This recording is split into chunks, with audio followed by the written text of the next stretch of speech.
할렐루야. 이용진 교수님의 공동서신 산책하기 첫 번째 시간으로 제목은 모든 시험 앞에서입니다. 하나님의 은혜가 말씀을 듣는 여러분들에게 임하시길 바랍니다. 내 형제들아, 너희가 여러 가지 시험을 당하거든 온전히 기쁘게 여기라. 이는 너희 믿음의 시련이 인내를 만들어내는 줄 너희가 알미라. 야고보서 1장 2절로 3절 말씀. 어려움을 당하는 것을 좋아하는 사람은 없을 것입니다. 우리가 보험에 가입하는 이유도 어려움을 당할 때를 대비하기 위함입니다. 사실 학생들이 열심히 공부하는 것도, 직장인들이 열심히 일하는 것도 어려운 삶을 살지 않고 인생을 행복하게 살고 싶기 때문이 아닙니까? 최근에 어려움을 당해보신 적이 있습니까? 야고보는 여러 가지 시험을 만나거든 온전히 기쁘게 여기라고 합니다. 여기에서 시험은 악한 마귀의 유혹을 말합니다. 사탄이 예수님을 시험했던 그 시험을 말합니다. 그리고 여러 가지라는 말은 다양한이라는 말입니다. 그러므로 어떠한 종류의 시험이 오든 기쁘게 여기라는 말입니다. 이 말은 다시 말해 어떤 고난이나 시험이 닥치더라도 그 시험 앞에서 조금도 두려워하지 말고 마음을 다해 기뻐하라는 말입니다. 왜냐하면 하나님이 우리와 함께 하시고 우리를 지키시기 때문입니다.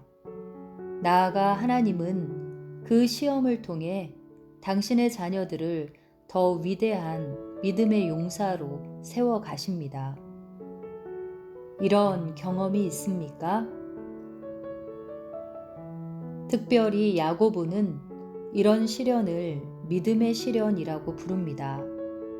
우리를 실패로 이끄는 시험이 아니라 하나님 안에서 승리로 이끄는 시련이기 때문입니다. 이 시련은 인내를 만들어냅니다. 이 시련이 우리를 인내케 하는데 그것은 우리가 온전하고 구비하여 조금도 부족함이 없게 하기 위함입니다. 그러한 인내의 삶, 겸손의 삶은 우리의 신앙생활에서 아주 중요한데 우리를 완전케 해서 조금도 부족함이 없게 하기 때문입니다. 그래서 우리는 그 시련들 앞에서 두려워 떨거나 피하는 것이 아니라 온전히 기뻐할 수 있습니다.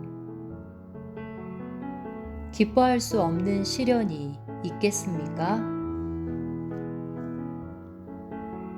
세상 사람들은 환난이나 역경을 피하기 위해 수단과 방법을 가리지 않습니다. 그리고 어려움을 당하는 것을 부끄럽게 여기기도 합니다. 그러나 그리스도의 보혈로 구원 얻은 성도는 어려움을 기쁘게 여깁니다. 왜냐하면 그 어려움은 하나님의 섭리 안에서 우리를 온전하게 하기 때문입니다. 이런 사람은 세상이 감당할 수 없습니다. 사탄도 어찌할 수 없습니다. 그래서 항상 기뻐하며 승리하는 삶을 살게 되는 것입니다. 승리하는 삶을 살기 위해 내가 버려야 할 마음은 무엇입니까? 하나님, 악한 마귀는 우리를 두려움 속에서 떨게 하지만 하나님의 사랑과 예수 그리스도의 보혈의 공로를 기억하며 살게 하옵소서. 그리고 시험 후에 이루어질 우리의 온전함을 기대하며 견디고 승리하게 하옵소서. 그리하여 하나님께 영광 돌리는 우리가 되게 하옵소서. 예수님 이름으로 기도합니다. 아멘.